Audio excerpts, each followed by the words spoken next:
And we are underway here at the Subway State Little Athletics Relay Championships for 2019 to read out our teams in this first event of the day.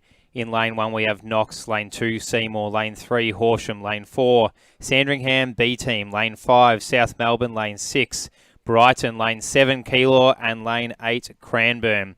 Now it's a 4x200 metre relay timed final to kick off the day's events.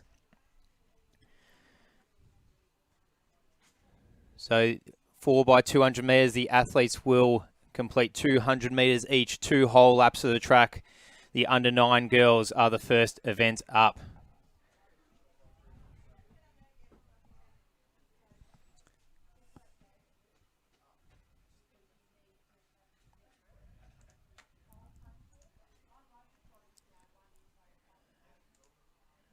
And it looks to be Horsham leading out the way into that home straight. South Melbourne following hard, as is the team from Cranbourne out in lane 8, as they have all merged in this final part of the 4x200 metres. Cranbourne entering the final straight in first position in this timed final. Horsham charging behind Cranbourne as a flood of athletes. South Melbourne heading towards the finish line, so it's Cranbourne who will take out the first of these timed finals, followed by South Melbourne, Knox, Horsham, Sandringham B team, and the rest to follow. Now this is heat 1 of 2 races. We'll take the fastest times, combine them for the medals.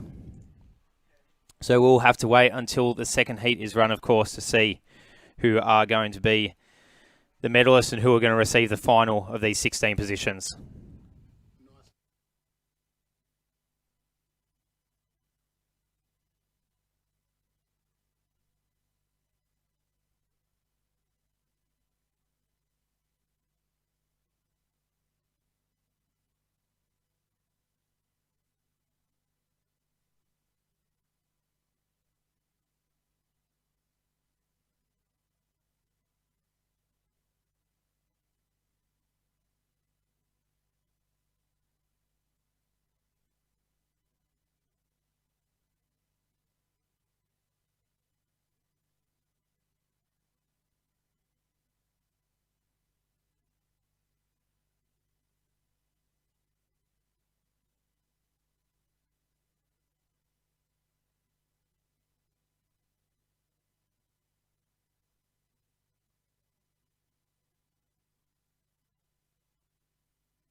Okay, we welcome Kim John into the commentary booth with myself today. Kim is going to read out the competitors of this second of the girls under 9 4x200 metre heats. Thank you, Kim. Thank you, Michael. In lane 1, we have Sandringham. In lane 2, Kew. In lane 3, Geelong. In lane 4, Berwick. In lane 5, Caulfield. In lane 6, Cranbourne, Malvern. In lane 7, Diamond Valley. And in lane 8, we have Geelong. They are your competitors in heat 2 of the girls, or sorry, timed final 2 of the girls, under 9, 4x200 metres. We've got an all clear for the starters now, so the race will be in their hands. So a couple of Geelong teams in this event, Kim. And we had Sandringham B team in the first heat, and now Sandringham A team in this heat as well. So a few centres with plenty of athletes competing in these 4x2s. That's correct. Sorry, Michael. And just to mention, in those 2 first teams, you did mention it, we actually have Geelong in this particular field block of events, the 4x2s. We have 28 teams from Geelong and starting 21 from Sandringham as well. And Knox is probably our 3rd highest centre with 13 total teams in this event.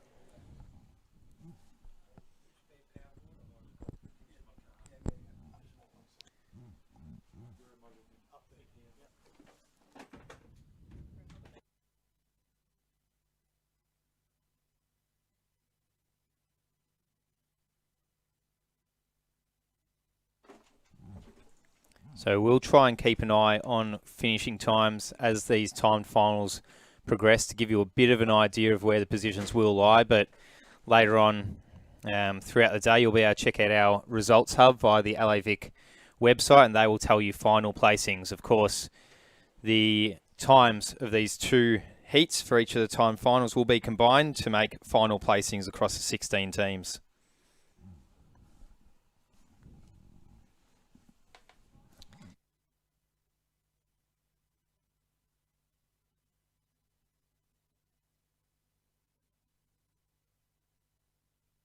Integral for these athletes at state championships. You'll find this second race, in actual fact, is probably the 8th fastest teams that competed at region.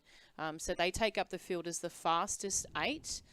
So it is important to the athletes running at region in these events, now that we are using a lot of time finals, to make sure that their time at region is fast, regardless if you're going to be winning.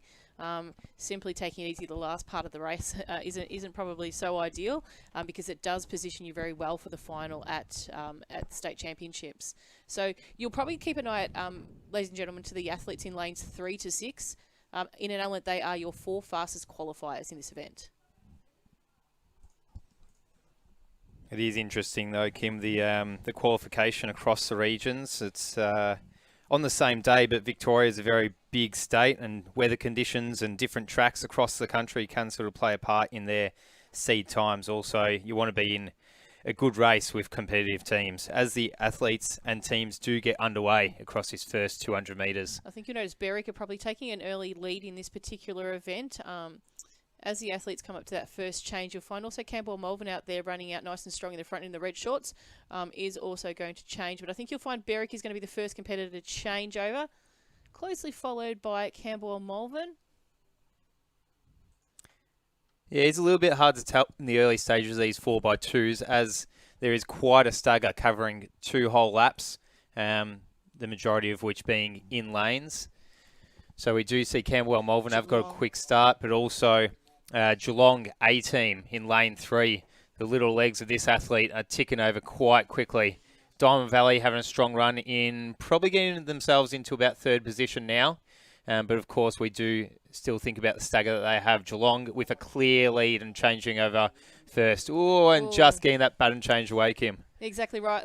Sorry, Michael. What you will actually notice that the athlete is wearing a fluorescent wristband at the moment. There are a couple of athletes in this event for Geelong. So to help the athletes find their way, and making sure they are in their right lane, we do separate the teams by that, just to help the children out in identifying which lane they are at each change box. So the athletes actually now, from that near the 1500 metre line, do progress to the inside lane. So you'll see she's now moved from lane 3 into lane 1 and taken a convincing lead of the race.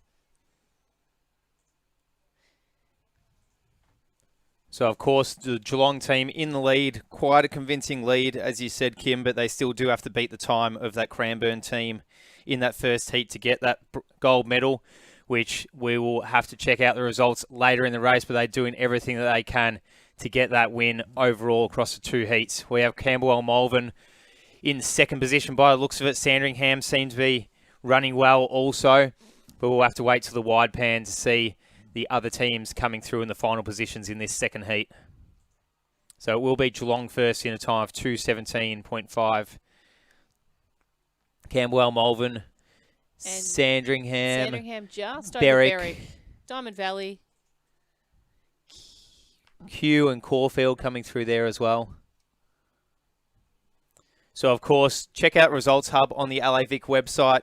In a little bit of time, the timekeepers do need some time to get through and process those results and combine them. So in a little bit, check out the Results Hub on our LAVic website, lavic.com.au.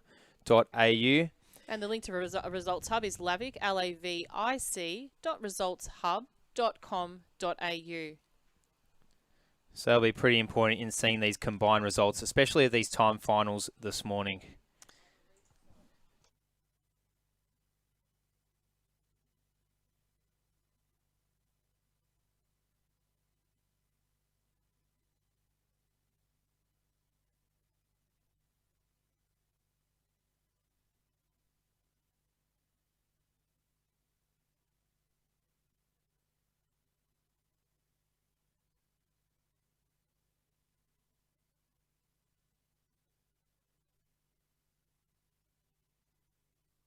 What's the negatives and stuff like that?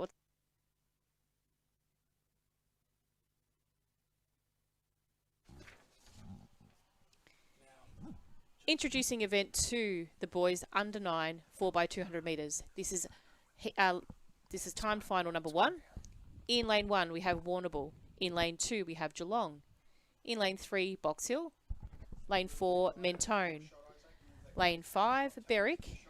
Lane 6, Albury. Lane 7, Seymour. And in lane 8, Collingwood. They're your competitors in the boys under 9, 4x200 metres. Race 1 of the first timed final. And that team in lane 2, Kim, Geelong C. So they've got 3 of the 16 teams in these under 9 boys 4x200 time finals. That's 12 athletes from their centre competing in the state finals today in this particular event. That's correct, Michael. Yeah, Geelong are just a massive team. The actual amount of competitors they've actually got 28 teams in these 4x200 metre events. So you think of the capacity of the actual athletes that contains. Geelong's a pretty proud centre to host over between 600 and 700 members each year. So they are our biggest centre in the state. And is that about double the size of our second biggest centre, you would think? Yeah, close to average, Michael, would be. Yeah, very much so. So an early lead in this one, it looks like, I think, again, we've got Berwick out there in one of these first changes. This shot here now, people will actually give a better perspective on where the athletes are placed based on the baton actually being received by the athletes. Collingwood had a pretty strong start on the outside there. Seymour running pretty well as well. And in the fluoro yellow singlet on the inside, we see a team from Mentone, the little legs ticking over. Well, they all have little legs in this one, don't they, Kim? They make it look so much faster. I think the important part, Michael, as well, is once that stagger comes around, the athletes do come around to the start. We're still seeing Collingwood out in front in this particular event, but Seymour's also actually starting to make some space on that change. So the change of these of the athletes is so important here. It can make up or make or break a lot of distance in the change. So yeah, Seymour's change wasn't as successful there to Collingwood's. So they will have a bit of space to make up. We've got Berwick moving up in the middle right now. He's convincingly run a really strong leg here this first 100 metres. Absolutely. The athlete from Berwick is taking charge of this race. Seymour running a strong leg as well. But on the inside, we see the fluoro yellow singlet. We can't miss it. The athletes from Mentone. Keep an eye out for them in the last stages of this race.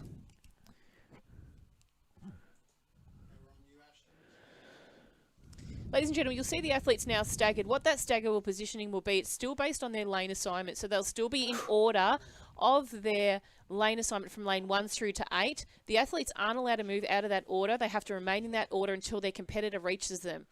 If they do move out of that order and change into a further inside position, they are able to risk disqualification. But I believe, Kim, as well, the athlete from Albury probably could have moved into the inside lanes quicker than he did. He is closing very strongly, which is great, but probably a little bit of a misunderstanding of the rules there. So he's charging towards the finish. Great run. Berwick will take out the win in 2:21, followed by Albury and Mentone. Box Hill also running a strong race there in 4th. So I think there could have been a bit of strategy there, Michael, to be perfectly honest. I think he knew that those athletes between 2nd and 4th were actually quite closely contesting that position. So it might have been a bit of a smarter run, even though he probably ran a bit of a further distance. I don't think he lost too much on his distance to the finish line. Wanted to get away from the mess, you reckon? Possibly. There could have been a bit of carnage, and I think he's done the right thing by staying away and holding up that position, taking out 2nd position in lane 4. Well, we did see that poor boy from Berwick just fall over on that change over there as well. So there was a little bit of carnage, as there is sometimes in that bunch changeover in the 4x2s. That's right. We're moving along, ladies and gentlemen, now to the second of the timed final for the boys under 9s, 4x200 metres.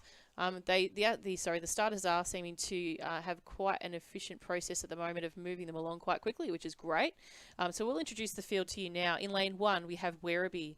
In lane 2, we have Geelong. In lane 3, we have Knox. Lane 4, Sandringham. Lane 5, Brighton. Lane 6, Camberwell, Malvern. In lane 7, Geelong. And in lane 8, Diamond Valley. They are your competitors in section 2 of 2 in the time finals for the boys under 9 4x200 metres. So 2:21 was the time that the team from Berwick just ran to win that race, and Albury were not too far behind. A number of the teams in this A final have run under a 2:21 at the regions. So we'll see what their team looks like today and how they put this race together. And keeping in mind, Michael, again, this second race of the boys under 9s is, again, in an element, the fastest 8 competitors at the region event. So what looks to be quite a promising finish and time to these races. Remember, keeping in mind that first competitor of the last race ran equal to none of maybe the last 4 competitors at region event in this race. So, absolutely, as we see the team from Brighton in the middle of the track making quite a quick run around the bend. Camberwell Malvern, though, just on their outside in the red shorts and pale blue singlet, is taking charge of this race. The athletes from Geelong just on the outside of him, making a move up that straight as they get into the second changeover. 1 lap to go of this 4x200 metre race. Camberwell Malvern into Geelong, Diamond Valley and the other team from Geelong as well in the inside lanes running quickly. Werribee in lane 1 has all of a sudden come into contention. Oh, Camberwell Malvern's had a cheeky look over his shoulder there. Just keeping an eye on the field that's coming up behind him, because Geelong and Werribee, or Werribee and Geelong, whichever however you say it, are coming up close too, as is Diamond Valley there. So competitors are really chasing up the field. It might have even been Knox, I apologise if I've called it as Diamond Valley, and even Sandringham. Camberwell Malvern goes first. Sandringham, Werribee, Geelong take up the first 4 competitors in this fourth leg of the race. The final leg, the home straight, home leg. The medal leg, shall we say. Potentially, let's say, Michael, when these time finals come out, Camberwell Malvern are really holding strong, but Sandringham is really closing in on this race. Geelong could be taking off from Werribee here for the final stages, but I think Camberwell Malvern convincingly now have taken out the first position in this timed final. Sandringham second, Geelong third, Werribee fourth. And times under 2:16 there for those first 3 teams, so all ahead of the fastest times in that second or that first heat that we saw. As expected, as he said, Kim, they get seeded that way from their region performances, so we do expect generally the second heat to be faster than the first heat, but it doesn't always happen that way. But as we see, those first 3 will be the first 3 who receive the medals, unofficial, of course. So check out Results Hub for all official results, a list of 1 to 16 combined in these time finals, a little bit later through the morning once those results are processed. So you can go to the LAVicTVLive.com.au. The link is on the homepage there.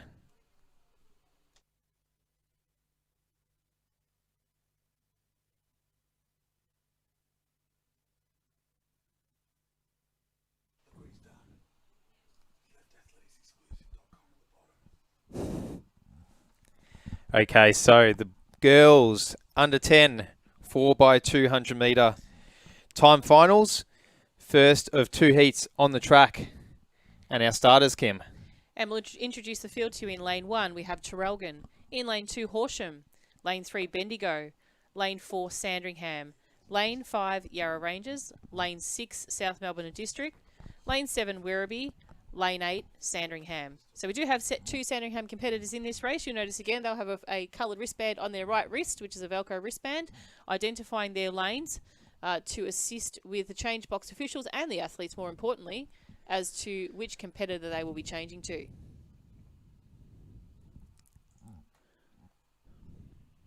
So the athletes come around for the second 100 metre leg of their first athlete. We'll come up to these first changeovers. Looks to be, I'm going to call South Melbourne District as one of the first potentially to get through there to change over. It's hard to miss the South Melbourne colours in spite of the fact that they are wearing a Where's Wally singlet, Kim. And the Wear Wally socks as well, Michael. That was a very long changeover there for the athletes from, I think it was Yarra Ranges, and I do believe that might have just been out of the box there, Michael, but that's up to the officials to decide upon. We'll see how we go from there. Of course, when we do talk about final results as well, that is pending any disqualifications, protests that we may not pick up throughout the commentary in the race. So we always say unofficial results, check the official results through Results Hub later on, as South Melbourne make the first change slightly ahead of Werribee, just on their outside. Sandringham running strong as well. The teams from Geelong can never discount them, as we see Bendigo come through on the inside as well. But South Melbourne look to be the goods at this stage in the 4x2. The team from Geelong, or Yarra Rangers should I say, in lane 5, running very strongly just on the outside of Sandringham, as they just pass a stagger, merging into, well, the inside lanes to meet their athletes in this what can sometimes be a bit of a dangerous bunched changeover.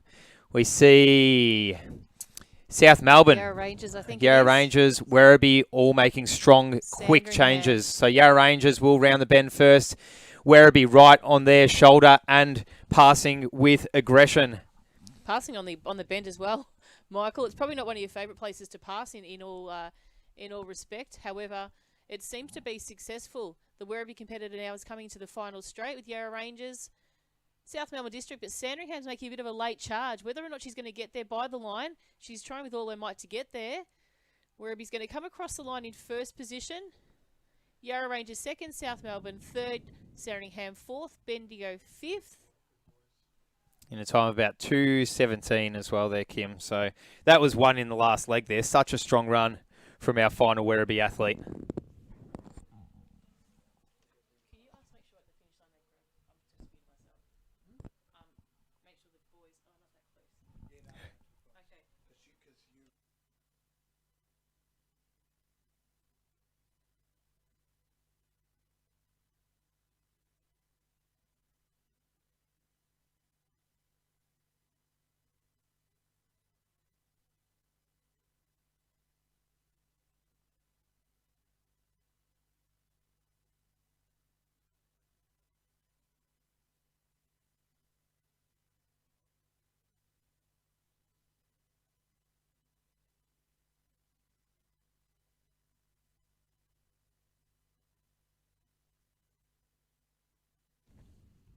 Introducing the second of the timed finals for the girls under 10 4x200 metres. In lane 1 we have Geelong, lane 2 Box Hill, lane 3 Geelong, that's Geelong A, lane 4 Q, lane 5 Keilor, lane 6 Oakley, lane 7 Diamond Valley, and in lane 8 Doncaster. And I'll tell you what, Kim, Werribee's time there that they just ran that first of our under 10 girls 4x200 metre heats, 2:17. There's only a couple of teams who actually ran faster than that at regions from this heat, so it will be quite interesting to see how the first 3 teams across the line go. And maybe we could see a first heat team take out a medal in this time final. So we'll keep a keen eye on the clock, as we will in the actual race itself in this second heat. Ladies and gentlemen, you'll also notice out on the track there are some yellow cones at the end of the change box. What that identifies is where the athlete who is receiving the baton must have the baton by. So important to note that competitors that don't pass within the coned area are subjected to an infringement, which is decided upon by the referees on the result of the outcome of their particular race. As we see Doncaster and Diamond Valley taking charge of this Heat 2 in the girls 4x200 metre, both on the outside, both in yellow and green singlets, and making a charge for the lead, as is Q on the inside, Geelong as well, running quickly. Say that the athletes in the yellow singlets do fade into the distance as Q and Geelong take charge of this race. So the athletes coming up to this tricky bunched changeover. Q will have first dibs on it and have a clear run as the athletes put their hand up for that change. So we see the athletes from Q in the maroon, Geelong and Diamond Valley. They will be our 1, 2, 3. Keilor is there as well. We haven't seen much of them so far this morning, but usually a dominant force in state relay championships. Box Hill closing out the field there, coming around the bend. Look at Keilor come around that top of that bend though, Michael. The Keilor athlete is running down now. She's actually chasing down the second competitor. So we've got Q in front. We've got Geelong with Keilor very closely closing in on her. Whether she's actually going to try and cut in on the inside, I think she's going to give it a bit of a crack. let's just see coming down the line. And I'm going to call Keilor there I over would call Geelong. it as well, yeah. Just by the lean. That was a really, really smart and clever run. She was very strategic about it, and she was very smart about it. Obviously, it is important athletes passing in on the inside are passing safely, and I could safely say that she did pass through that in that respect. I would say that as well. I think Keilor just got the dip on Geelong in spite of Geelong's forward-leaning style there. And quick times as well, all quicker than their region performances and quicker than Werribee's time, of course. Check out the official results on Results Hub to see the merge of those time final results. But it looks like 1, 2, 3 in that second heat that we just saw will be 1, 2, 3 on the podium later this morning. Just for those people that are watching, just to let you know that the first of our timed finals races, the boys under 9, it's actually event 2. The results are now available through the Results Hub. So again, LAVicTVLive.com.au. There's also a link to Results Hub on the event page for the State Relay Championships as well. We'll jump right in now to introducing the fourth event of the day. The fourth event is the boys under 10 4x200 metres. This is section 1 of 2 in the timed finals. In lane 1, we have Horsham. Lane 2, Werribee. 3, Diamond Valley. 4, South Melbourne District. Lane 5, Echuca Moama. Lane 6, Mornington. Lane 7, Geelong. And in lane 8, Mentone.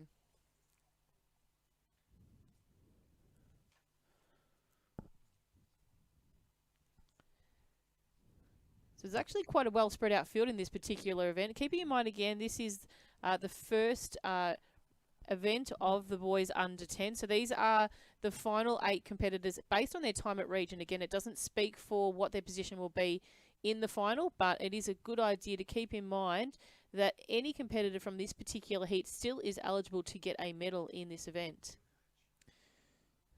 There's a bit of a uncertain change from the boys from Geelong on the outside, but they seem to be still taking charge of this race overall. And who is that? There's Echuca Moama in the middle, right there. Awesome. One of our nearly furthest travellers to this event this weekend. Our furthest travellers for people watching, interesting enough, are those coming from Lavington Jindera. So you work out the calculations, ladies and gentlemen, to see if you can work out the distance that they've travelled. But mighty fine effort for those athletes that are coming from Lavington Gin when they come up and appear later on.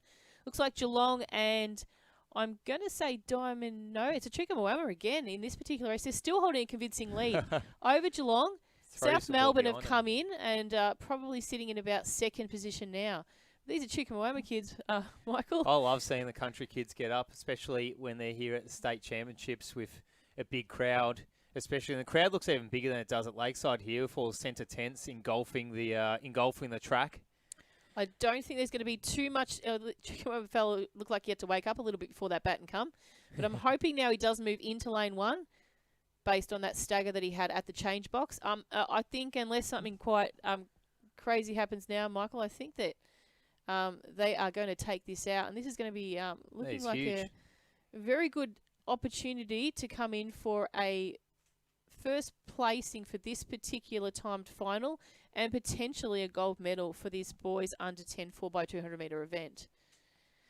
Be interesting to see the finish now on how much lead he's actually taken in this race. South Melbourne second, Geelong third, Diamond Valley fourth, I would say. And I think that was Mornington in fifth. Werribee, Horsham, no. Yeah, Horsham and then Mentone. Horsham and then Mentone. So they ran a time of 2:10, give or take a second there. Echuca Moama about 5 seconds quicker than their region time. What can happen sometimes as well, you can have a single athlete substitute into a team as well between regions and states coming from another event that they have done. So as well as getting a few extra weeks training under the belt, you may see a new athlete come into a particular team between the 2 championships. But keeping in mind, Michael, as well, that athlete would have to be on the original team sheet, though. They would have to of course, move across. Yeah. They'd be, they have the opportunity to substitute one athlete only. But the structuring of the event is generally decided upon at the region event, so they can't add a brand new athlete that's that hasn't run or hasn't been listed on the team sheet prior to. All right, we'll call out to you now the final race of the boys under 10 4x200 metres. In lane 1, we have Keilor, lane 2, Caulfield, lane 3, Geelong, lane 4, Berwick, lane 5, Geelong B, lane 6, Sandringham, lane 7, Ringwood, and in lane 8, Williamstown. They're your competitors in the 4x200 metre event for the boys under 10, the second timed final. And once again, that time of 2:10 that Echuca Moama just ran will hold up amongst these teams in this second of the boys' heats.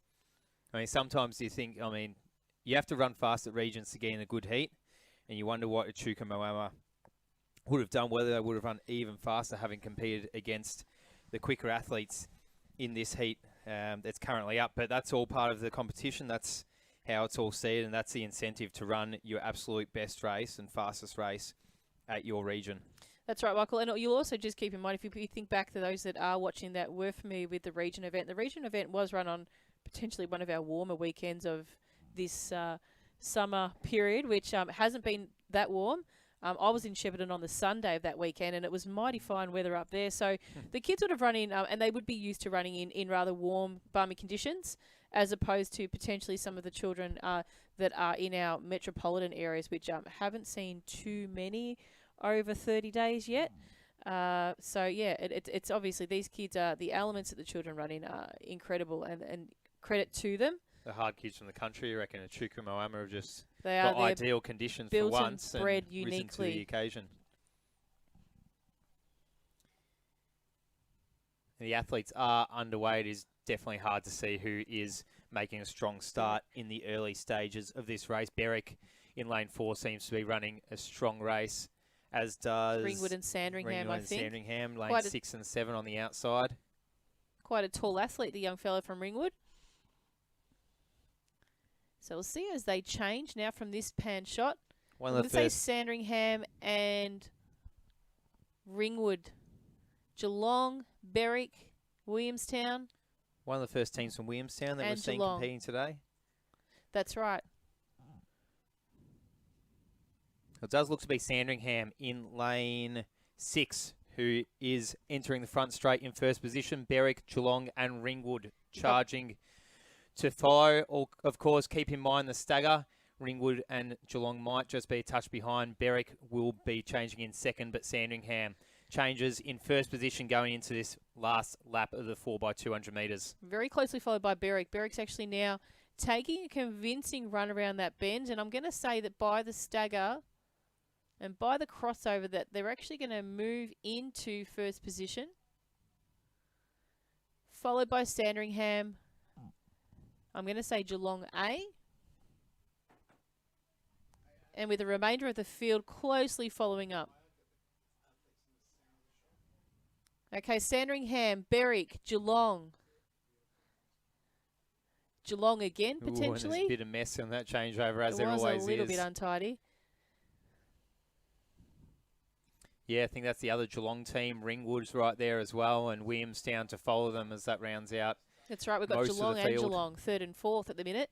Caulfield in the mix, bit behind Keilor as well. So coming into the final straight, we've got the athlete from Sandringham in first position. Geelong followed by second. Berwick in third. Geelong in fourth. Oh, they might have just snuck on the line. Then we have Keilor, Ringwood, Caulfield and Williamstown. And I'll tell you what, Kim, keep a keen eye on Results Hub a bit later on for that one, because those third place or 3rd and 4th across the line in that heat were very close to that 2:10-ish mark that Echuca Moama ran. So there's just going to be point something of a second. It is. I really hope. Medal for that one. Yeah, I hope, and I really hope for their sake. Obviously, they had a convincing win at their region event, Echuca Moama, and felt that it was probably just enough to run along and win the gold medal. But it is so vitally important that at those region events that the athletes are running as good as they would want to run at state. Depending on the competition that they potentially have at their region as well. Of course, that's a massive factor. Yes, that's exactly right. So, ladies and gentlemen, just to let you know that events 1, 2 and 3 now, the final results are available on our results hub, lavic.resultshub.com.au, and we'll interestingly keep you updated on that previous race once those times and the photo finish have completed what is needed to be done. We'll introduce to you now event 5, the girls under 11 4x200 metres. This is section 1 of 2. So again, the final 8 competitors in the qualifying rounds. In lane 1, we have Maryborough, 2 Werribee, 3 Wangaratta, 4 Kew, 5 Knox, 6 Bendigo, 7 Mornington, and in lane 8, Berwick.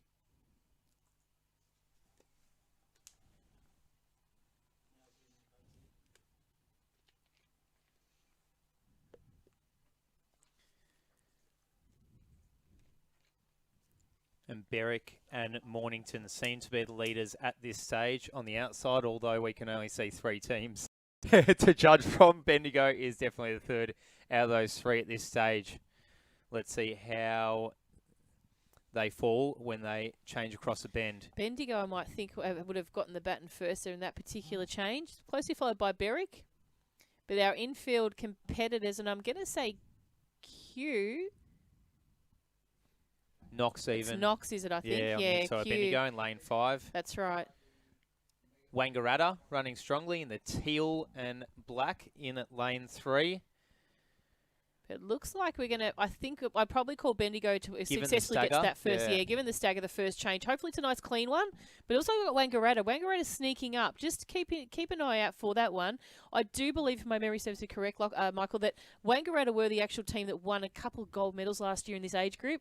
They cleaned the field in the under-9 athletes, girls events especially, and also in the mixed sex medley. So I'll jump back and have a look at the results from last year in a moment and see if my memory serves me right. Absolutely. Every now and then you get a country team who is absolute powerhouse. We've seen a couple from Wang, a couple from Shep over recent years who, in these particular age groups, have been quite convincing leaders and winners.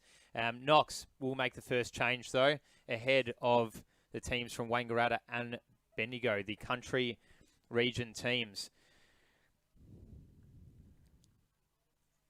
Looks like Werribee is in 4th place and closing strongly. Well, that could be Berwick and then Werribee, both in the blue singlets. They're actually very close. Normally, they're actually quite convincingly different, but it looks like Knox is going to take this timed final out. But very impressive run from the team from Bendigo as well, and Wangaratta to come in 3rd in that particular event. And that 2:09 time could have been from the last event, actually. I think they might have dipped just under that 2:09.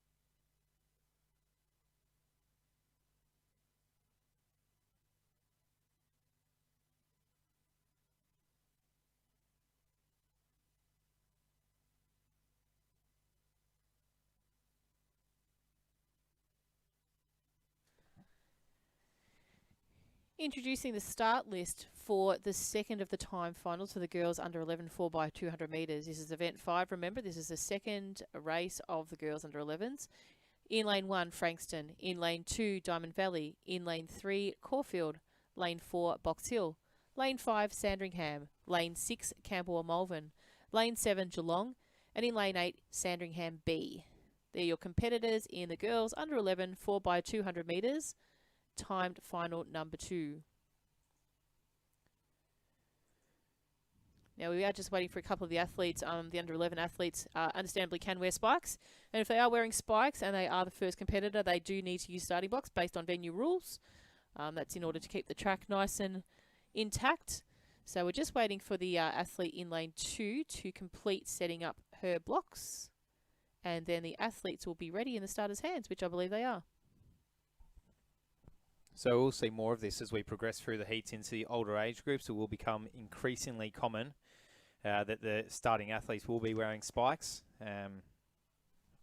Probably very, very rare that they would not be wearing spikes, particularly in the 14s, 15s and 16s age groups later on.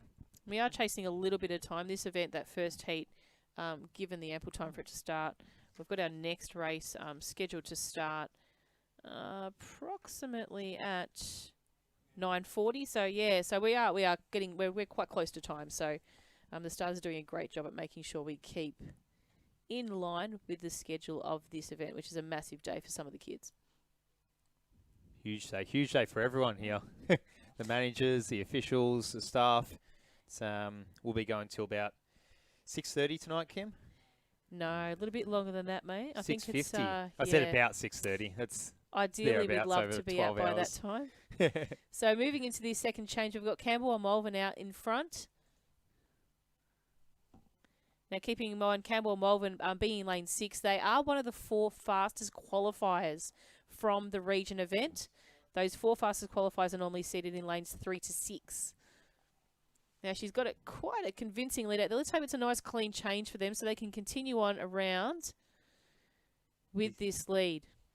The awesome thing about relays, it does take 4 athletes to make up that team at your region and state events. So it is interesting to see the ebbs and flows of the race and how the teams fall into different positions as their gun athletes are positioned differently. As we see a gun athlete from Box Hill closing in on Caulfield. They are charging. Beautiful, clean style. They might not get them by the stagger, but they will change very close, and she has made up heaps and heaps of ground. Sandringham and Caulfield also chasing pretty closely as well, but it will be Camberwell Malvern to go into that change in first position as Box Hill just sneaks on their inside in lane 1. Sandringham 3rd. Caulfield 4th.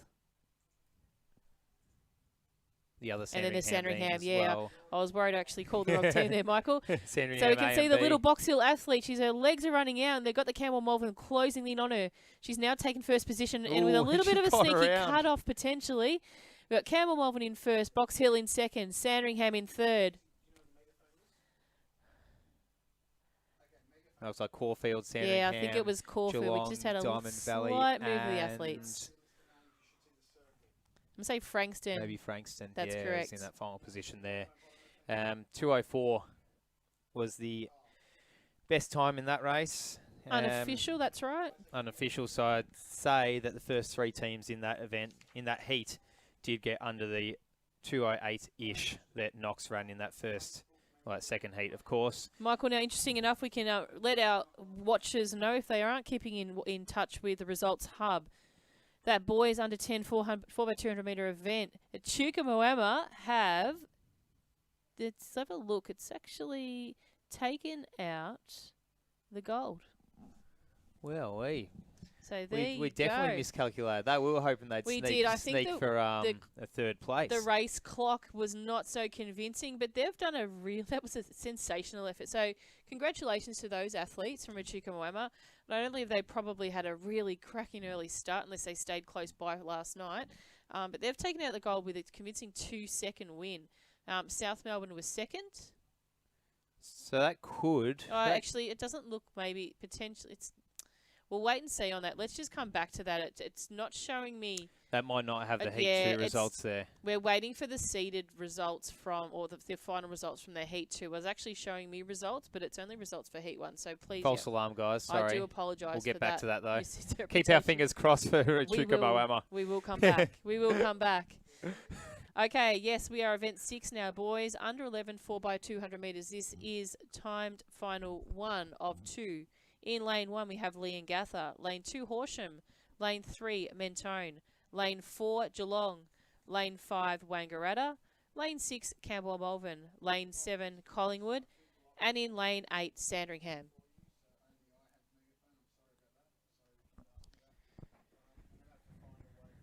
Oh, it's not there. It's not.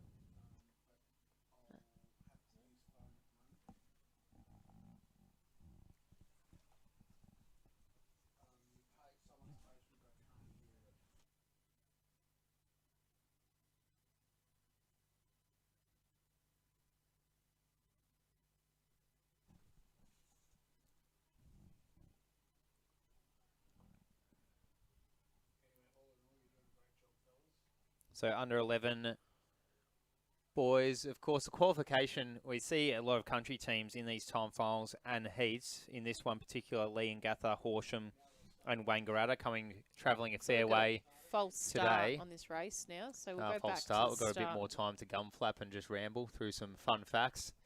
Now, it's first position, correct me if I'm wrong, Kim, it's first position from each of the regions who gets an automatic start at states. That is correct, Michael. Yeah, so we do see a spread of country and city teams in each of our events today. So at least one of the teams in each of the events will be from one of our country regions. And in our... What you possibly find as well, Michael, as we progress towards some of the older age groups, probably more like anything from 15s, 16s, where there aren't enough athletes to fill a field of, for argument's sake, 16 teams, you may find the first of the timed finals will actually only have, for argument's sake, if 11 competitors qualify or 11 teams qualified for state, the first of the timed finals would have 3 athletes or 3 teams in it, and then the final time final would have the 8 fastest. So the composition of the 8 plus 3, making 11, would mean that the 3 teams, the 3 slowest qualifiers, or not fastest qualifiers, would actually be in that second race, or the first race, sorry. Yeah, and as I'm having a look at the second heat, which will be coming up in a bit, we see a composite team, which is a whole region team. If there's not enough athletes from each particular centre, they make a region group team. So we might see a few of them as we go through the heats and the events today, as we see, is that Keilor making Collingwood? Sorry, Keilor's not even in this race. As we can only see the 7th and 8th competitors at the moment, we've actually got Collingwood. I'm a bit concerned about Collingwood. He's really not giving him a lot of distance there to make it by the cone, but he seems to have done it. Keeping in mind that box, the change box area is quite substantial for the athletes to change into. Looks like we've got Mentone. Once we come around to the next shot, making some distance on Collingwood. On the inside so running we've got a good race as well, Kim. Yeah, so Collingwood are coming through. Sandringham, Cranbourne, Malvern, Geelong, Mentone. You can't miss Mentone in that fluoro singlet. No, you can't. They are a saving grace for us when we are calling. Lee and Guthrie in lane 1 are also making a good run. So Collingwood moving up in this race. But we've also got Campbell, Malvern, Wangaratta and Geelong as well. So we see the boys there eagerly waiting for their changeover. And have a look at the Wodonga flags on the back straight. I love that. So Lee and Guthrie, as you mentioned before, Michael, they're really starting to move up. This stagger, as it moves, the athletes progress in towards the inside lanes, will give us a bit of a better idea. And I'm going to say Campbell, Malvern. They are making the merge across pretty well. It is a bit of a, you see some ducking and weaving in this back straight as athletes make the merge and start to look for their athlete at the end of their straight. Some come right into lane 1 and then sort of run out once they see where their athlete is. As we see Collingwood charging towards the lead. Lee and Gather closely behind and Campbell Malvern in 3rd position there. Mentone running quickly behind, as is Geelong in 4th place, but Collingwood holding on to that lead and Lee and Gather trying their absolute best to try and hold on to 2nd. Geelong getting on Lee and Gather's shoulder and closing even more quickly than the rest of them. The athlete from Mentone about to trip over himself as he charges towards the finish, but is going to be Collingwood into Geelong. Horsham, Lee and Gather, Mentone, Camberwell, and there was another team in the mix there. So a 2:06, we think, for the winner there on the time clock, being Geelong. Lee and Gather, really strong finish there as well. Great run by them. So that was Geelong B team, of course. Let's see what their A team have coming in the next heat.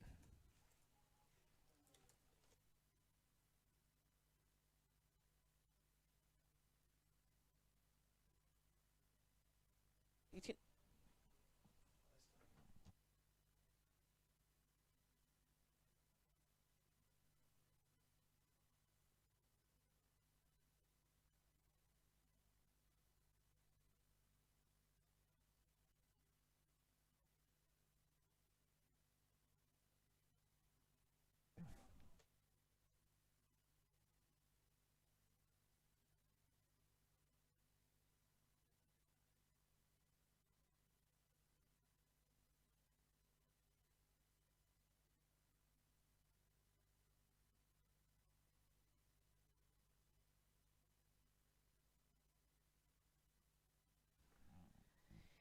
Introducing now the, let me just, Heat 2?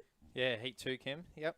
Under 11 boys. Okay. In lane 1, we have the Northern Country Region, NCR, Northern Country Region. Lane 2, Caulfield. Lane 3, Keilor. Lane 4, Campbell Malvern. Lane 5, Geelong. Lane 6, Sandringham. Lane 7, Diamond Valley. And in Lane 8, Nunawading. The athletes are off on their way now in this second timed final of the boys under 11 fought by 200 metres. So as we said, the Northern Country team, this is athletes from various centres around the Northern Country region. Maybe a couple of these centres only have one under 11 boy within their centre and can't make up a full team. So they combine with others from within the region to get a chance to compete and participate with other athletes across the state, as we see Nunawading making a strong change on their inside, Sandringham and Geelong.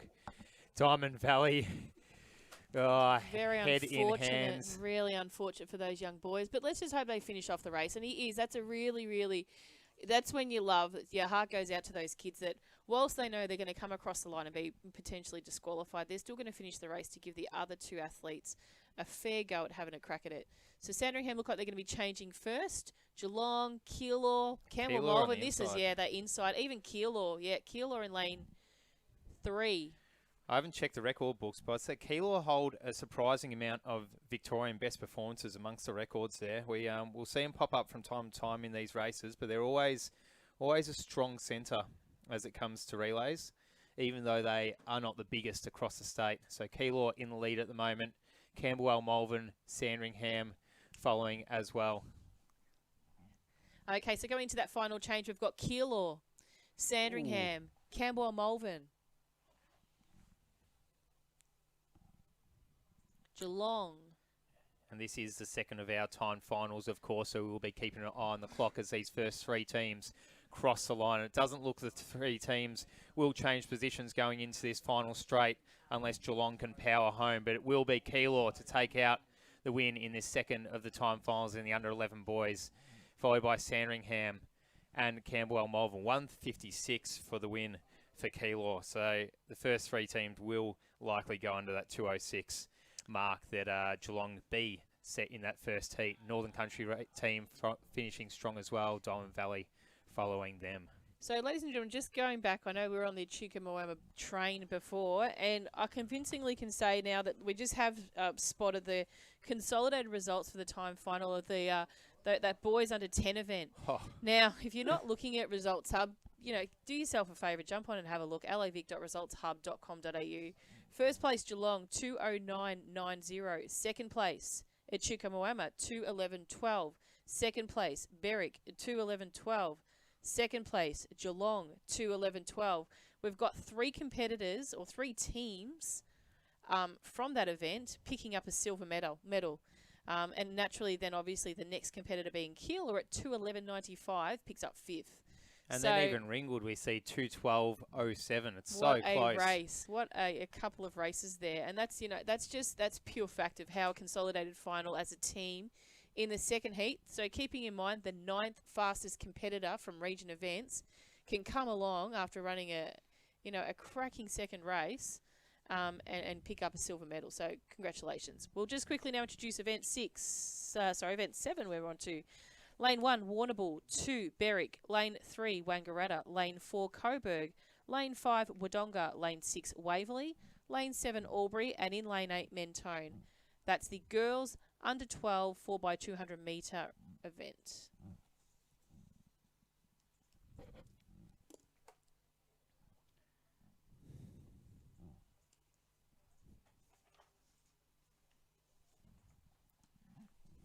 So I see Albury on the outside making a strong change, although it seems to be that the teams on the outside always seem to be making a fast first change, as we can actually see those teams coming around.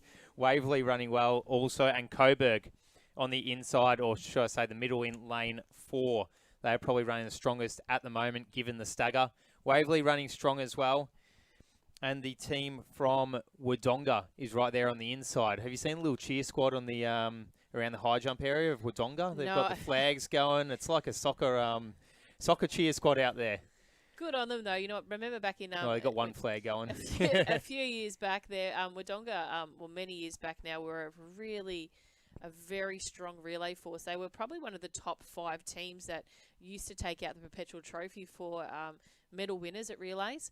Obviously, with the dynamics changing and things like that, it's not necessarily always the case now. You have a few other different centres that pop up. But I think you mentioned Coburg before, Michael, that this is Coburg's first race today that I've seen them pop up. So yeah, that sounds about right to me. Yeah, that's so they're going to take out the last change in first position. And we didn't mention Wangaratta. Banner and Waverley. We've got Wodonga.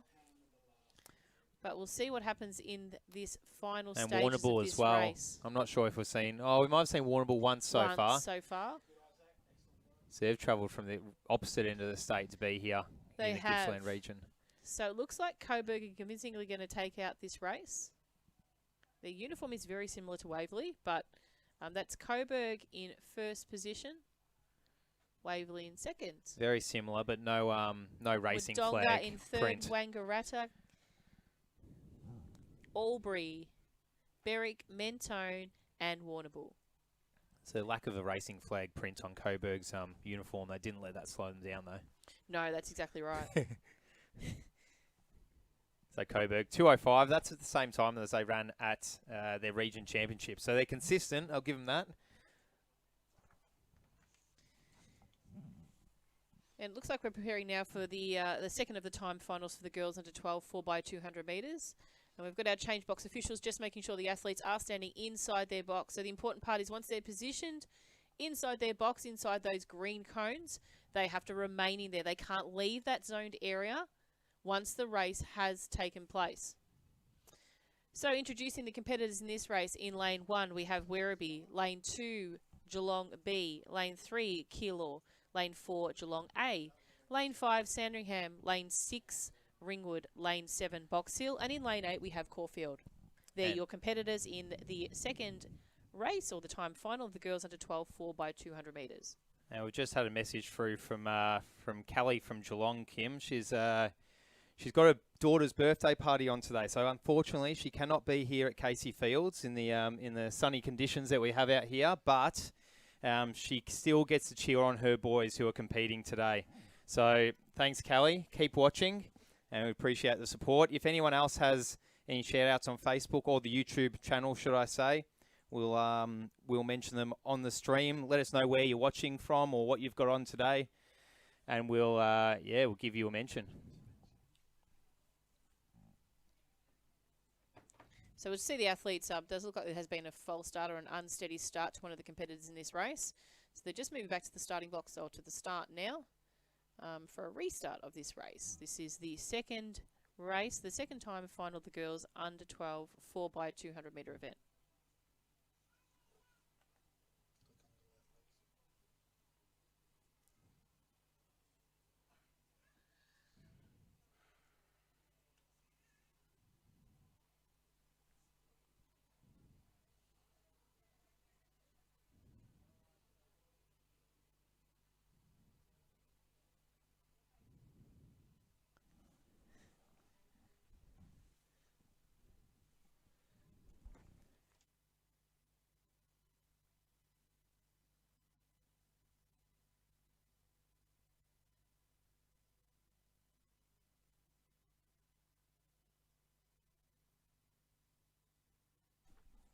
We're off to a nice clean start in this second heat of the girls under 12 4x200 metre event.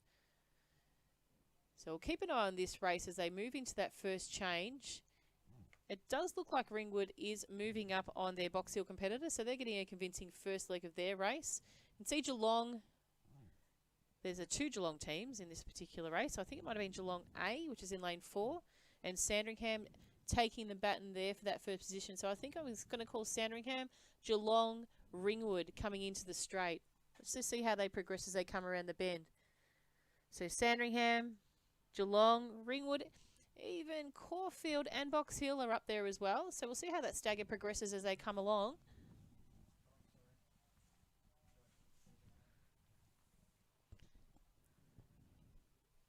So it does look like Sandringham have taken the baton first in this changeover. But I'll keep a close eye on Geelong, Kim, just on their inside as the stagger starts to assist them. Let's see who's leading at the changeover point of the cones on the back straight. The We see small cones there. What you'll tend to find as well, Michael, I think with those athletes, especially if they're in lane 3 and 4, they'll ultimately, as you can see now in that area there, they're going to probably stay in that space. Lane 3, that's where where Sandringham took the baton from. So they don't move too much. So when they do come around from the stagger, they're just going to probably align themselves more closely with their competitor who is receiving the baton for that third stagger change.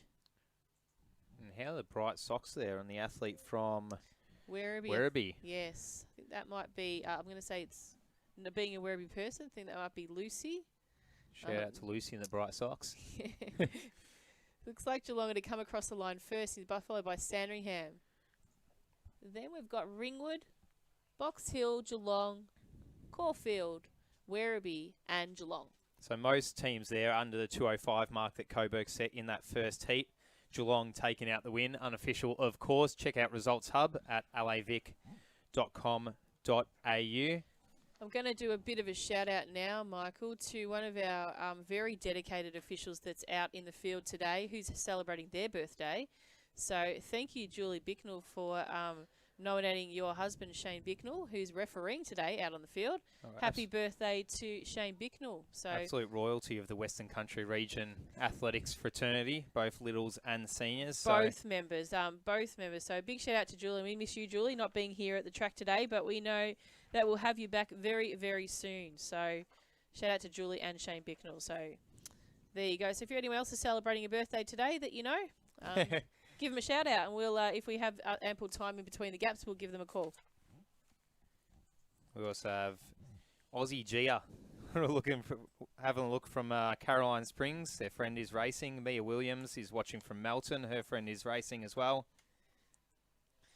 Okay, we might introduce the field now, Michael, for this section 1 of 2 time finals for the boys under 12 4x200 metres. In lane 1, we have Wangaratta. In lane 2, we have Ballarat. In lane 3, Mentone. In lane 4, Nuttawading. In lane 5, Berwick. In lane 6, Diamond Valley. In lane 7, we have Waverley. And in lane 8, we have Ringwood. They're your competitors in the first of the time finals for the boys under 12 4x200 metre event. And just looking through our YouTube stream as well, we have our first international viewer that we can see. Someone watching April Costa running for Doncaster. Go for it from all your family from New Zealand. So let's see if we can get further away from New Zealand. Keep the shout-outs coming. Starting Caroline Springs, then we got to Geelong, Melton, now New Zealand. So it looks like we've got lane 2 is vacant in this race. So Ballarat don't seem to be here at the start line. So we'll take them out of the equation. And as you did mention before, there is that bright iridescent Mentone in lane 3. So we'll have a look at these athletes as they come again to that first changeover. Athletes waiting for the batons are madly waving for the athletes to get down to them as fast as they can. So we'll see Ringwood out there in lane 8. But we've also got the athletes in the middle of the field. And I'm going to call Nuttawading and Berwick. Berwick had taken a good start moving into the second leg of that second competitor's 100 metres. He's just coming into shot now. Diamond Valley just on the inside of Waverley in the racing stripes there. He's running a quick leg given the stagger. And Wangaratta, lane 1 as well, where you often forget about the athletes in lane 1 and 2 in the early stages. Of course, lane 2 is vacant right now, but check out Wangaratta in the teal. Once everything starts to settle in the later stage of this race, they would be amongst my picks. Diamond Valley have taken the lead though. Berwick charging very quickly on their inside, and they may just reach the small green cones to merge into lane 1 in first position. That is the team from Berwick in the blue, just on the inside of the bright uniform of Diamond Valley. And no, Diamond Valley will edge just ahead of Berwick, and we'll see how they go in this final leg. Mentone sneaking up, as is Wangaratta on the inside. Don't cut them out, Wangaratta. Also on the inside of the field. They're going to take a good spot. Absolutely. Wangaratta, we mentioned them early. We can often forget about the runners in lane 1 and 2 early on. But it's all Diamond Valley. They have led from almost the start. Berwick and Mentone, the big figure, the athlete from Wangaratta, closing very quickly. The bright uniform from Mentone coming up on the shoulder of Berwick as Berwick comes on the shoulder of Diamond Valley. They will be your 1, 2, 3. Berwick, Diamond Valley, then Mentone to round out the first 3 in Ringwood, this first Waverley, of 2. And the final, another Wadding competitor takes up the final athlete of that field. So I think that was about a 2:02-ish. We put a lot of ishes on the end of our times because it's unofficial. We're watching the running clock as they come across the line. So don't want to give anyone too much false hope. So we'll go 2:02-ish for the team from Berwick there. Which is what they ran at their region event, Michael.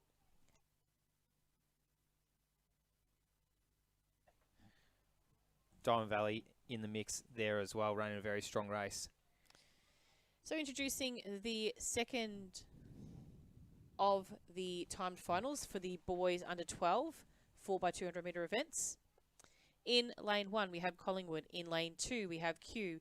In lane 3 we have Keilor. Lane 4 Sandringham. Lane 5 Geelong.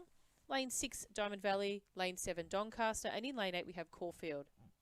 They're your competitors in the boys under 12 4x200 metres timed final 2. So keeping in mind again, this from the region event, if you just started listening, is the fastest 8 competitors from the region event. These 4x200 metre timed final events they basically consolidate all the times from these 2 races to field the placings for medals and positions and final positions in these events. So what you see now is not necessarily what you get on the podium.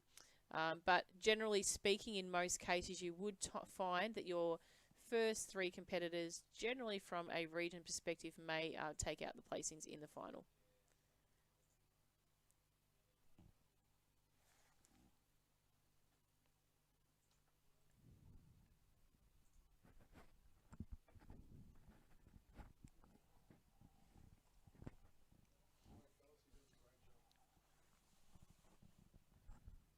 So I see Geelong and Diamond Valley in lanes 5 and 6, making the most of their stagger early on. Sandringham we see just coming into picture in lane 4, running a quick first leg as well. Of course, we never know how teams will coordinate their athletes, whether they put the fastest ones in the first leg, last leg, or sitting nicely in the middle. We don't know where they're organised, some strategy that different teams will take. So it's so interesting to see the changes of lead and position as the race progresses. But it is Geelong at this stage in lane 5 who will take the stagger first. Caulfield running a strong race, but have to run not slightly more distance, but sort of deceiving where the change will be. Yeah, visually that changeover. So it looks like we've got those three competitors. Even Diamond Valley's moving up now. So Geelong moving out into potentially first position. We've got Keilor and Sandringham closely closing in. Keeping in mind as well, now the athletes move towards the inside 4 lanes. They probably won't change too much, these athletes. They will have, in an element, the advantage. They'll be running directly towards their competitors who are receiving the baton for the final leg of this race. So with Geelong, Sandringham, we've got Keilor, we've got Diamond Valley, and even Caulfield up in about that mix.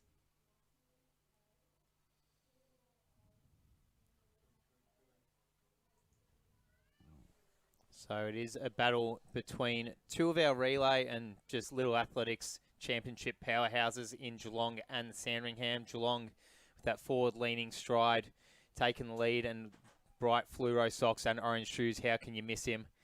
And he takes out the win for his team in a time of about 1:53, should I say. Sandringham and Diamond Valley, Keilor, Caulfield, Doncaster, Geelong. Oh, we just Collingwood, Kew. Sorry. I just saw white and a dark colour. The number is a giveaway. As you see, most of the centres do have a number on there. Whilst the athletes have a hip number, which assigns their lane, there's also a number on the back of their singlets that do help us out a little bit. A little bit. You have to be a pretty little bit. good to You've got to know your numbers. So Cranbourne out there on the outside lane. So both with Michael and I having previously worked in competition, there is a little bit of an advantage. So we're not super smart. We're just resourceful in the sense we've got a good memory. Just been in the job for too long. Yes. Okay, so it looks like the athletes in the second change box or the first change box are ready for the race to start. So that's in an element ready. Normally a convincing concept to the start line to have these athletes ready to go. So we'll introduce the field once we jump over to the vision of the start line. Lane 1, we have Collingwood. Lane 2, we have Horsham. Lane 3, we have Geelong B. Lane 4, we have Sandringham. Lane 5, we have Nuttawading. Lane 6, Altona. Lane 7, Essendon. And in Lane 8, we have Cranbourne. That's the first of the timed finals for the girls under 13 4x200 metres. So our fastest qualifiers coming into this race are very, very even. I'll probably be keeping an eye on lanes 3, 4 and 5. Geelong B, Sandringham and Nuttawading, who went around at their region events with a convincing 2:01 or just 2:02 time. So that's what we're looking for, the clock on the clock, or if an element a little bit faster, which will be a great advantage to run a faster time at their final at state championships as opposed to their region event.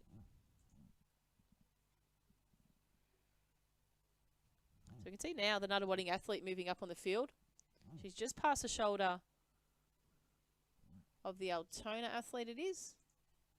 So coming into the changes, a really good shot there. We can actually see the athletes receiving. So we've got Nuttawading in taking first, Sandringham, even Cranbourne out on the outside were up in that mix there for the first change box. That was a great run by those first athletes in that first leg of this race. And first time seeing the mighty Altona on the track today, Kim. That's right, being an Altona born and bred boy, Michael. Whilst I'm aware of him, we've got Raph over in the mix. That's Diamond Valley, so we might have a bit of banter later on, people. But looks like Nuttawading are coming in first for this change. Sandringham, Cranbourne are still out there. Altona have just snuck in there into shot. And also not to forget, it looks like we've got one of the inside field athletes. I think lane 1 or 2. We'll just wait as that vision opens up a little bit so we can see a couple more competitors coming around. There's the teams in green so far, Kim. Nuttawading and Sandringham cross the small markers to merge into the inside lanes first. Geelong, and it looks like that could be... Cranbourne, I think it is. Could be Cranbourne. In the long legs. Absolutely it is. There's a couple of different uniforms floating around for Cranbourne there. Sandringham, Nuttawading and Geelong will be a first three. Cranbourne, Essendon, Altona, Collingwood and Horsham will round out the field as they progress into that final leg of the 4x200 metres for the under 13 girls. Sandringham have taken a convincing lead and are extending it into the final straight. Nuttawading just holding on for second place. Will Geelong close out and catch them in the final stages? Sandringham will take out the win in about 1:58. Nuttawading, Geelong, and yeah, all the other teams. They got a bit bunched there to try and call them out individually. Just Altona was in there. Yeah, exactly right. Just to let people know as well, what we're looking at the moment is pretty much what you're seeing at home. We are looking at a screen on a TV. We are in a closed room with 4 walls. There's no windows, so it is a little bit of a struggle. If we can later on get you a bit of a vision and let you see how it all looks in here, it is. Yeah, it's we're working off potentially human error as well. So please, if we do make an error, it's not in any by means of an offence. It's just we are viewing exactly as you see. So what you see is what you get, and we'll just do our best to call it as we see it. So we're just moving now into the second of the time finals for the girls under 13 4x200 metres. In lane 1, we have Wodonga. Lane 2, we have Albury. Lane 3, we have Knox. Lane 4, we have Caulfield. Lane 5, we have Geelong.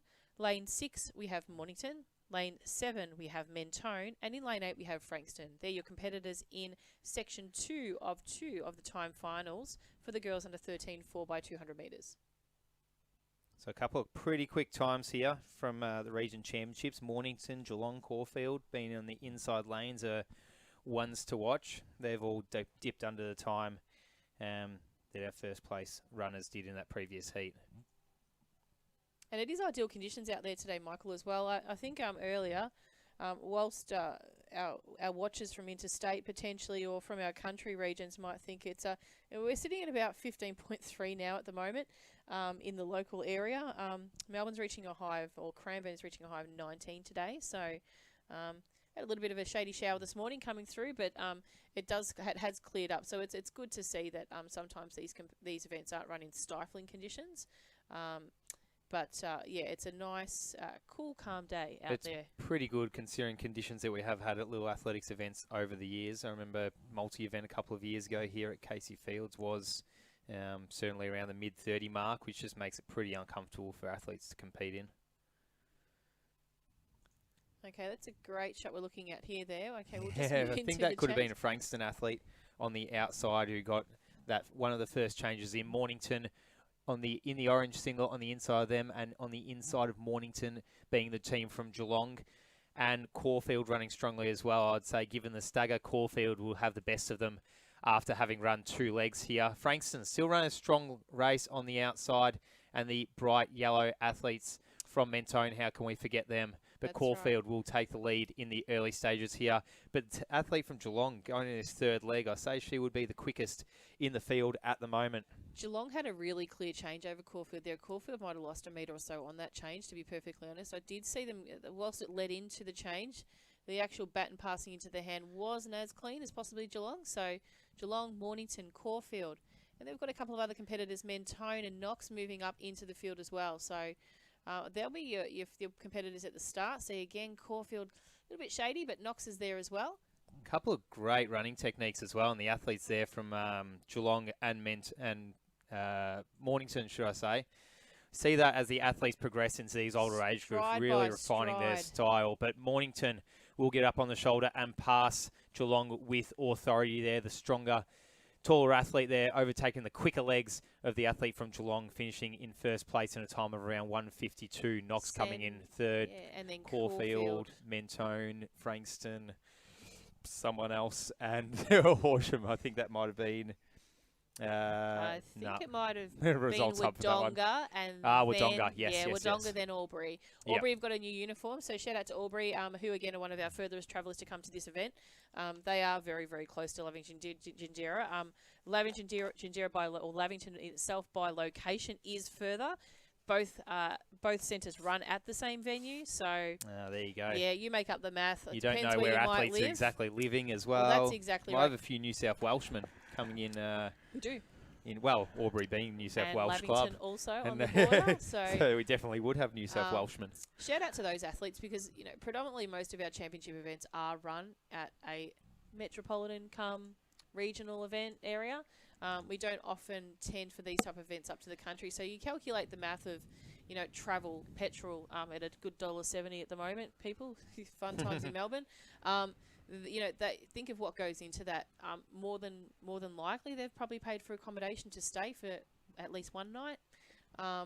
So true credit to their parents on working hard to make sure they get here, and with the number of teams that they have as well. So have a great experience down here at the state championships. Personally, I love the facts that you come out with, Kim, when you come up and tell us how many centres are involved, how many athletes. Have you got that today for us? I do. A little later on? But that's a little bit. We've got to keep that in the basket for later, Raph. All right. So when we're running out of material, you can let us know the stats. We don't want to run out of material by 10, 20. But it is always interesting hearing how far teams have travelled and how small centres have got. Like Gisborne, I think, is one of the smallest centres.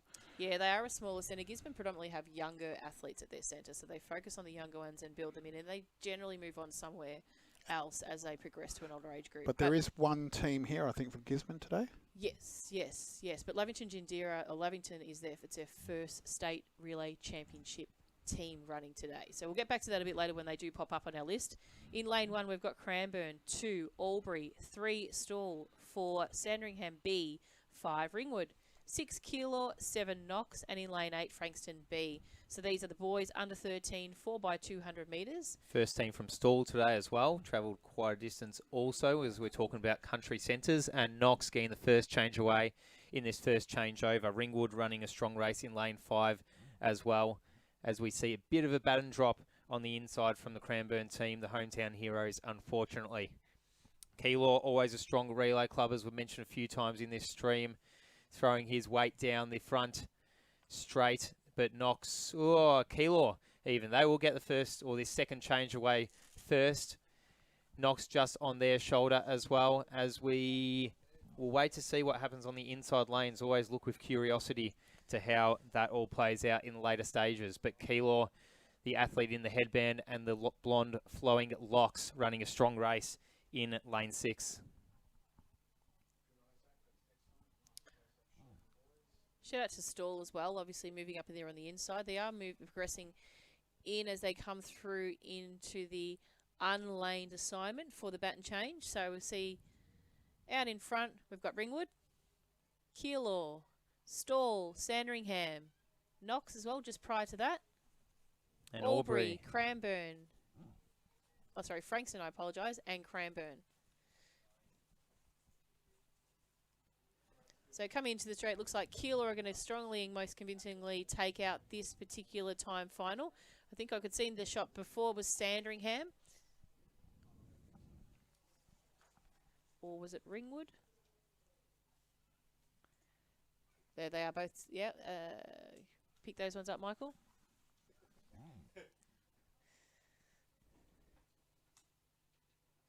So congratulations to those competitors in the boys under 13 4x200 metre time final number 1.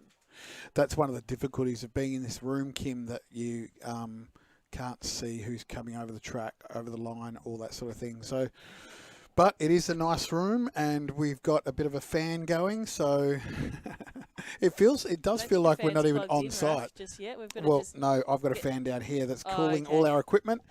I only care about our equipment, actually. Don't want to melt anything.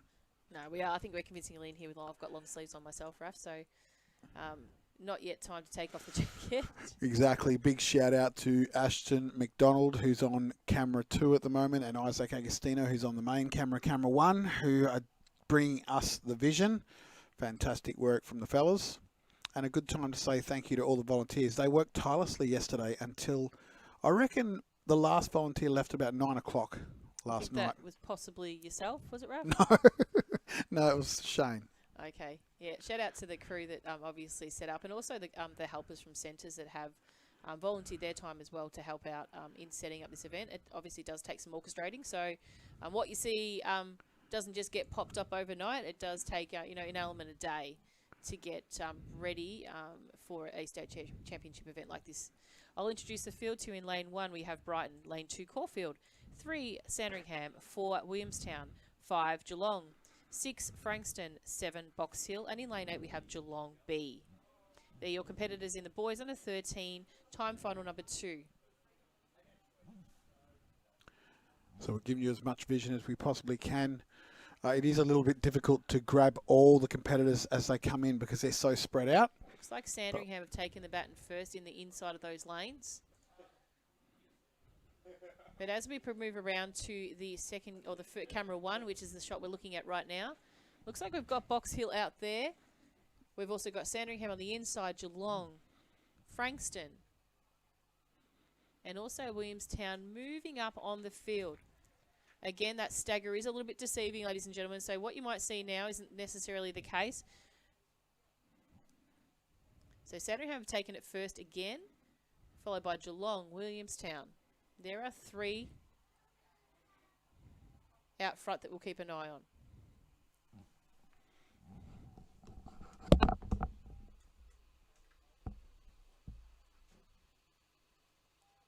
Hey, Lockie, I think you're paging me. I can't hear the page. I can hear the beep beep, but no volume, no voice.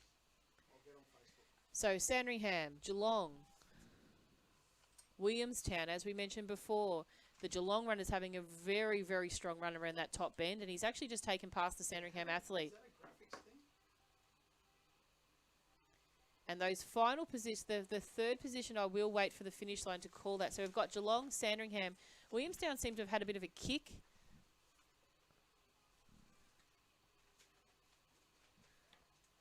So we've got, I'm going to call that as Williamstown, Box Hill, Caulfield, Geelong, then Frankston.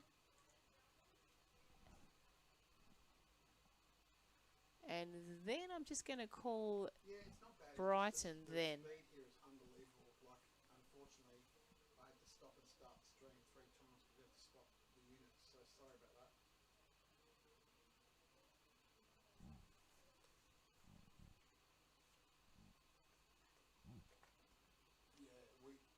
We did it before the first race, so thankfully we got the first race.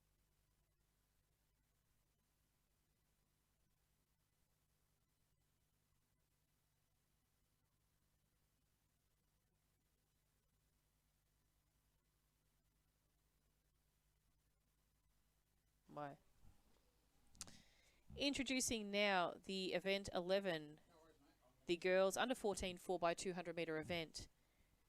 This is section 1 of 2 in the time finals. In lane 1, we have Sandringham B. Lane 2, Berwick. Lane 3, Coburg. Lane 4, Geelong B.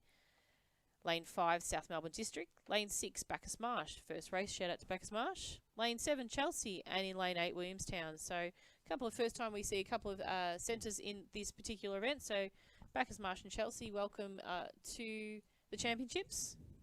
And welcome to the first race of the day.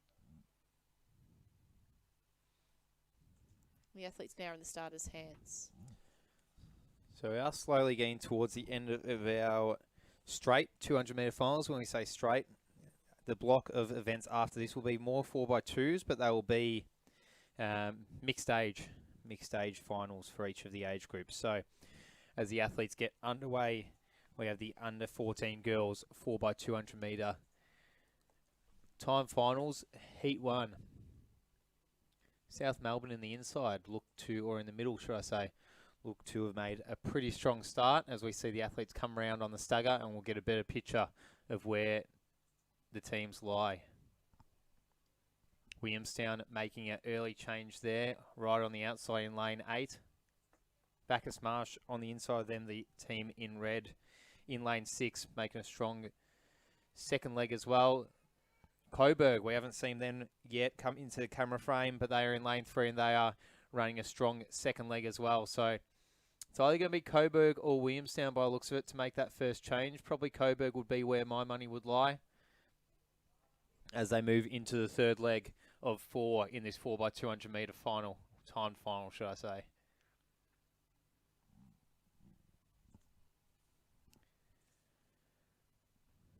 And as we progress to the stagger, as the athletes will merge into the open lanes, it will be Coburg.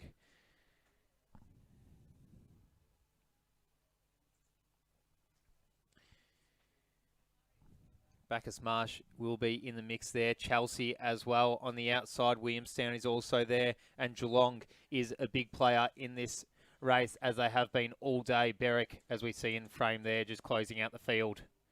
And South Melbourne have dropped the baton, and she goes back to pick it up and rounds the bend now into final straight.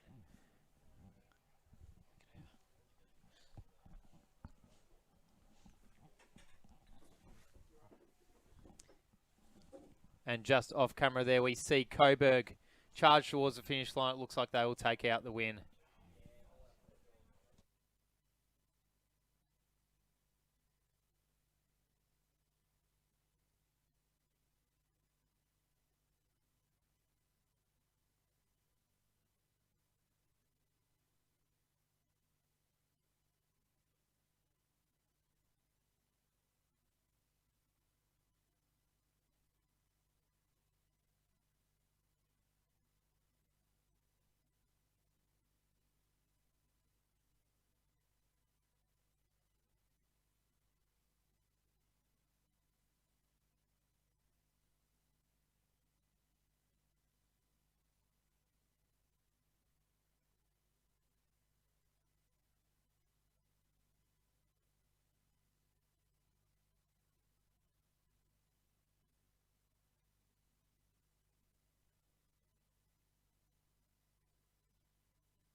Introducing the second of the time finals for the girls under 14 4x200 metres. In lane 1, we have Knox.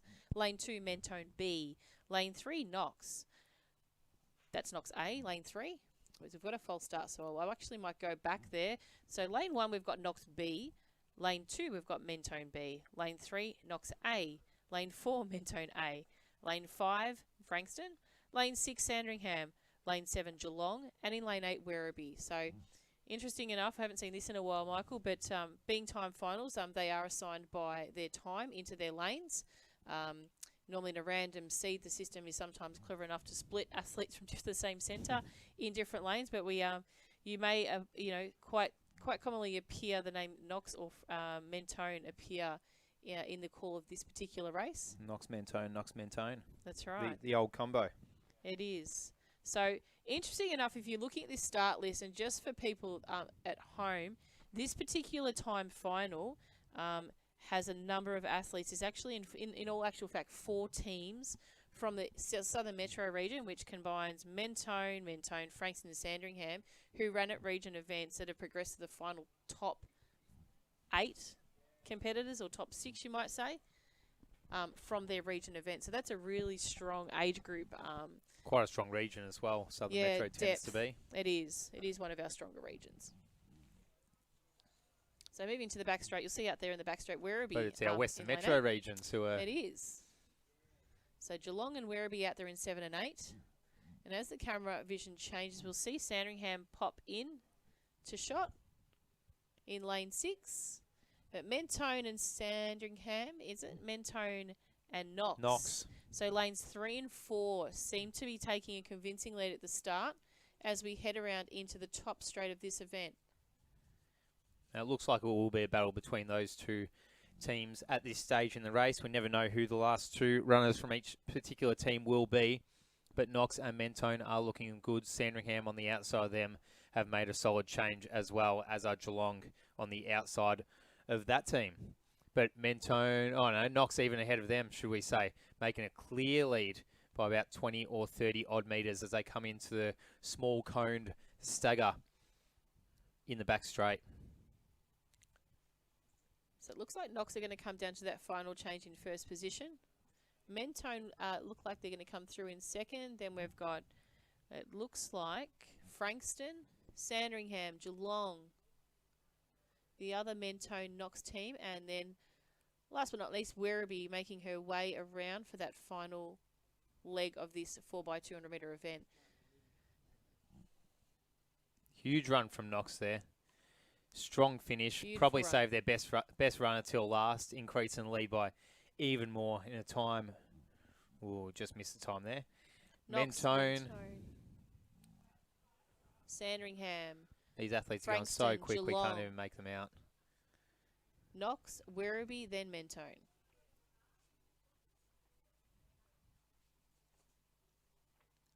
So congratulations to those competitors. Again, jump onto Results Hub for vision of how these teams consolidate to the final placings.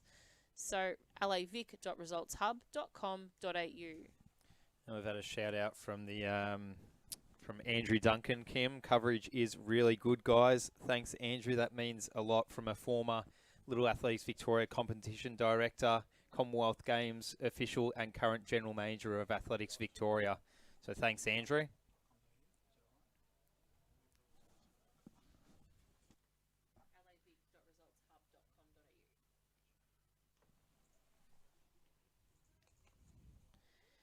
Okay, moving into event 12, the boys under 14 4x200 metres. This is the first of the timed finals. So again, remember these are the competitors who more than likely haven't made up the 8 fastest times. They're the remaining balance of our competitors that have progressed through.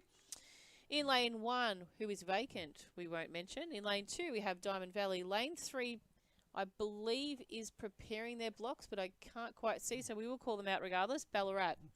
Lane 4, Geelong B. Lane 5, Berwick. Lane 6, Bacchus Marsh. Lane 7, Box Hill. And in lane 8, we have Werribee.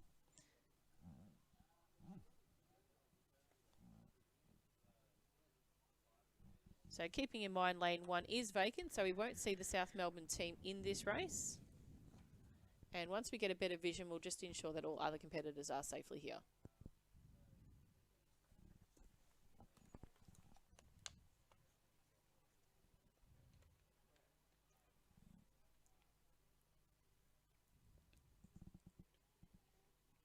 And the athletes are underway. As we see, our vision is slightly blocked by Subway tents. Of course, Subway being a name sponsor of our State Relay Championships and a major sponsor of Little Athletics Victoria.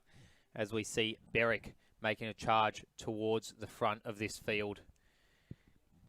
A couple of the teams on the inside, Diamond Valley and Ballarat, making a strong start, as well as Geelong in the middle. We see Bacchus Marsh making a clean change there, and Diamond Valley rounding that bend on the inside. Ballarat, strong leg, the team in blue in lane 3. They will come into the front straight in first position on the shoulder, or just on the inside, should I say, of Berwick. Geelong is there right as well, as they have been all day in all these relay events. So Berwick, Geelong and Ballarat will be your 1, 2, 3. 2 country region teams there, 1 metro region team, and a powerhouse of Little Athletics Victoria State Championships. But Ballarat will get on the inside of the 2 athletes on their outside and will enter the stagger in first position, clear of about 10 metres of the rest of the competitors.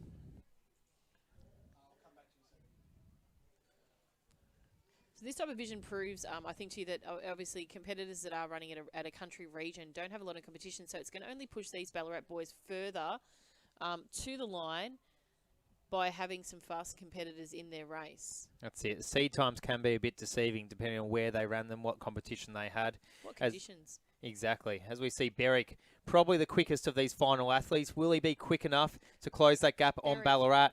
He's put on another surge upon surge upon surge and charges towards the finish in first position, followed by Ballarat, Geelong, Werribee, Bacchus Marsh, Box Hill, and that is the field. Diamond Valley.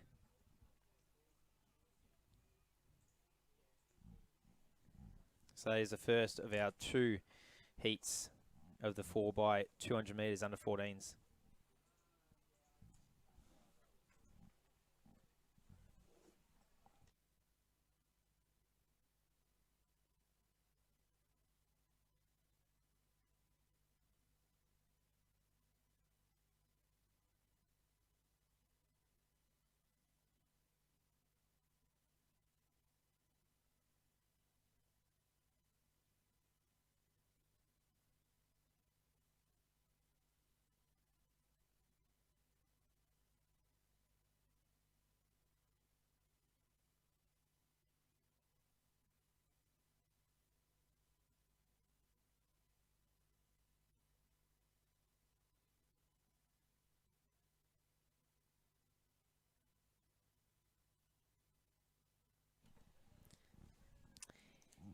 Introducing the second of the timed finals for the boys under 14 4x200 metres. In lane 1, we have Shepparton. Lane 2, we have Knox. Lane 3, Geelong. Lane 4, Corio. Lane 5, Caulfield. Lane 6, Keilor. Lane 7, Sandringham. And in lane 8, Cranbourne, Malvern. So that's the boys under 14s 4x200 metre event. So just for those that are keeping track of our schedule, our event schedule is available on our website, LAVicTVLive, under the state relay event. This is event 12. Off to a clean start in this second of the time finals for the boys under 14.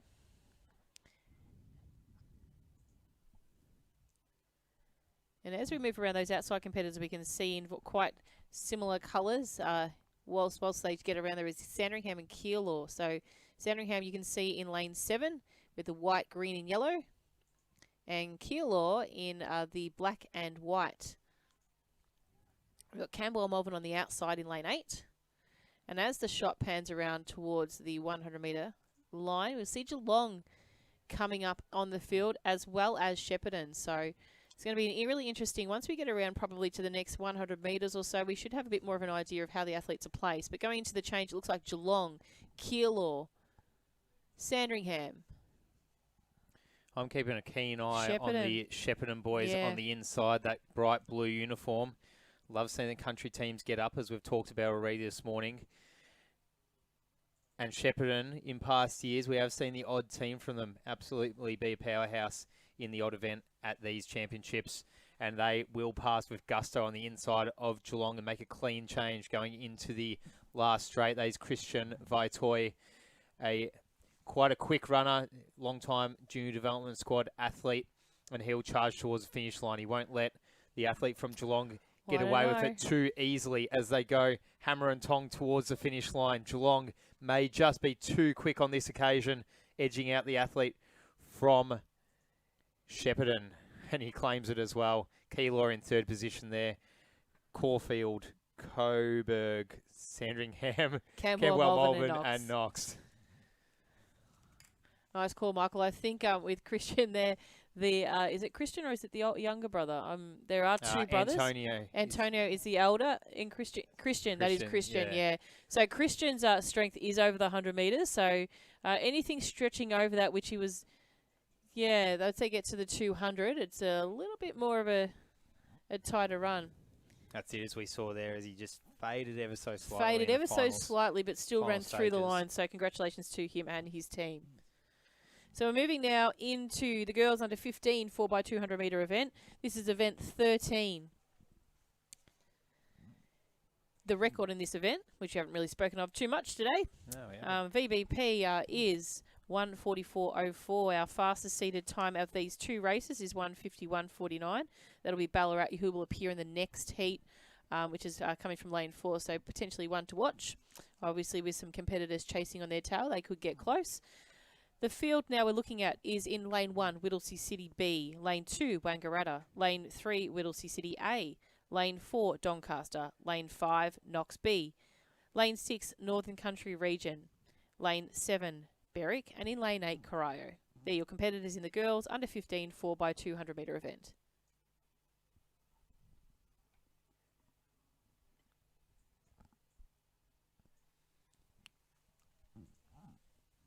I was just taking notice of the club tents as we see around the field here. Knox has an absolute monopoly on the back straight. They always, whenever it's an event like this and they're welcome to bring their own marquees, they always bring every single one that they have by the looks of it. They bring their triple jump marquee, their shot put marquee, their front straight marquee, and they place about 6 or 7 of them in a row across the back straight there. So plenty of athletes, but also showing their colours proudly. And what you see over to the sort of towards the back of the discus cage there, which unfortunately we weren't able to drop today. If anyone has knowledge of how hard it is to get one of those cages up, especially with a hammer front on it there, it's quite an effort. So unfortunately today the vision isn't too badly blocked off by those cages, but we are doing our best to work around that for today. The white tent behind that you'll see, which is the call room. That's where the athletes have to attend prior to getting on the track. So they have a call room time and then they have a start time for the race. So shout out to all the officials in the call room who do a wonderful job at getting the athletes out onto the start line on time as well, and correct order, and obviously at their correct change boxes as well, Michael. That's always a good one. So they have a really, really good, they're a busy day, but a great job getting to meet all the athletes coming through. So we did have a false start in this particular heat. So we're just waiting for that to be all set up.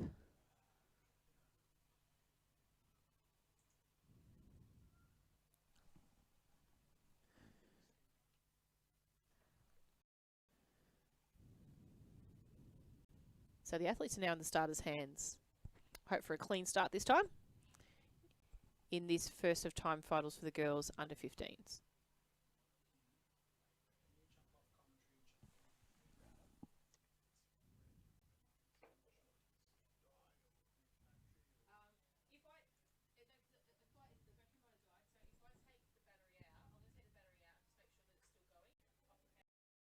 On screen we see a team from Corio in lane 8 going past